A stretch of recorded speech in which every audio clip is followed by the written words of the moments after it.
In front of me is TECNO Spark Go, and today I would like to show you how you can edit saved Google password.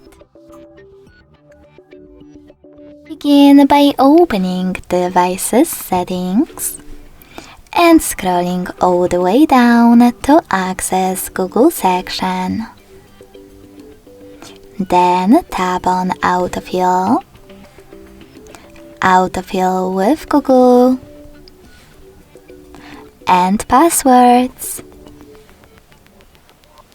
Following that, tap on one of your passwords that you wish to edit. In my case, my Facebook one. Enter your current login method and select Edit button next to Delete one. Now you can make all changes you want.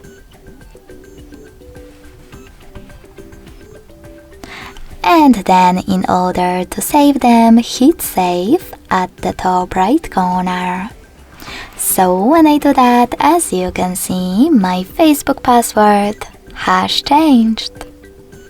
Thanks so much for watching. If you enjoyed this video, don't forget to leave a like, comment and subscribe.